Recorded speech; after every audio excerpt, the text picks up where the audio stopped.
మనం ఈరోజు మల్టీగ్రెయిన్ దోశ చేసుకుందాము. అంటే ఉత్తమ మినపప్పు బియ్యము అది కాకుండా అన్నీ కలిపి చేసుకుందాము. రాగులు, జొన్నలు, తైదలు అన్నీ కలిపి అవి చేసుకుందాం.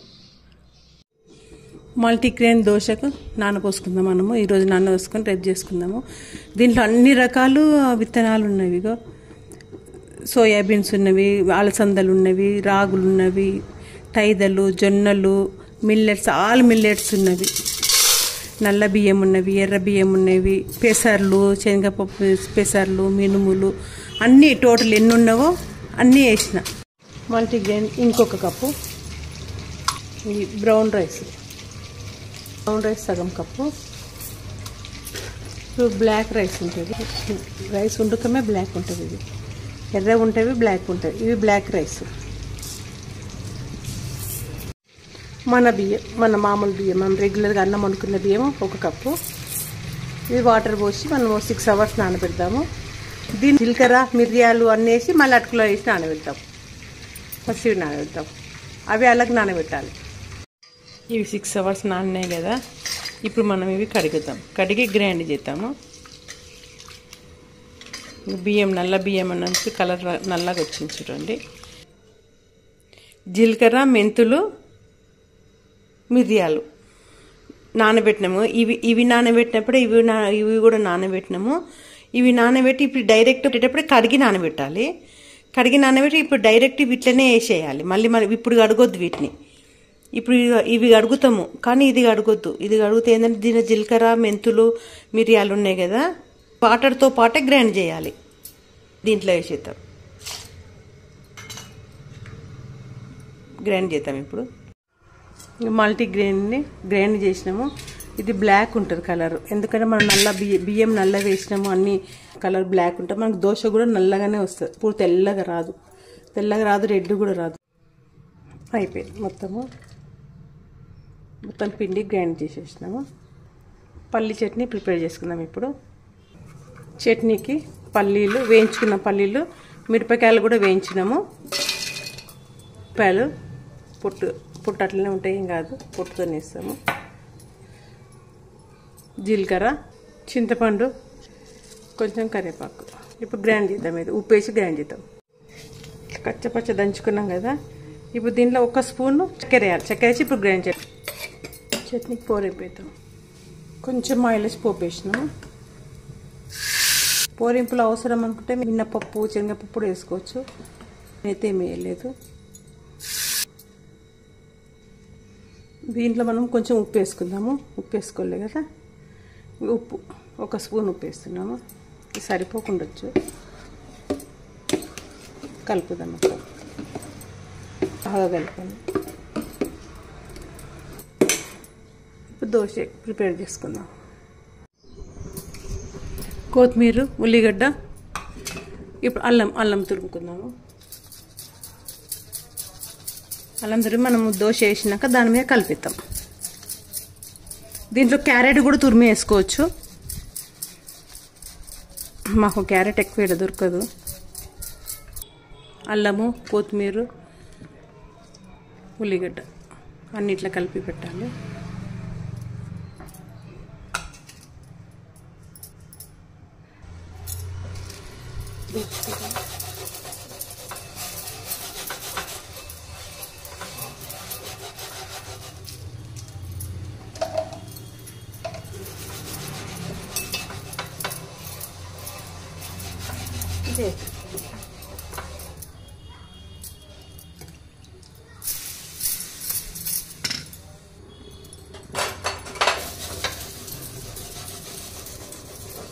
మనం ఆనియన్తో కొంచెం ఫస్ట్ ఇట్లా అనుకొని కొంచెం వాటర్ చల్లి వేసామనుకొని వస్తుంది. ఇక ఇట్లా బ్యాటర్ ఇట్లా ఉండాలి. దోశది ఇట్లా ఉండాలి. చూసుకోండి, అంటే మీకు ఎట్లా వేస్తే అనుకూలంగా ఉంటుందో అట్లా వేసుకోండి.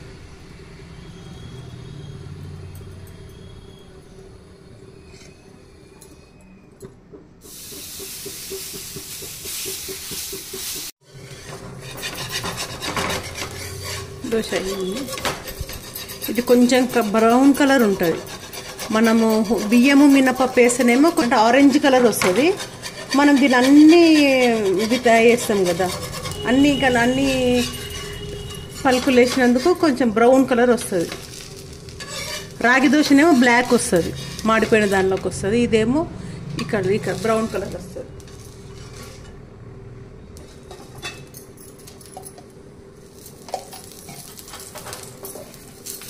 ఇంకొకటి వేసుకుందాం.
క్యారెట్ కూడా వేసుకోవచ్చు,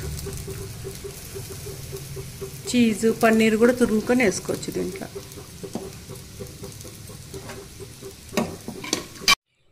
మల్టీగ్రెయిన్ దోశ అయింది.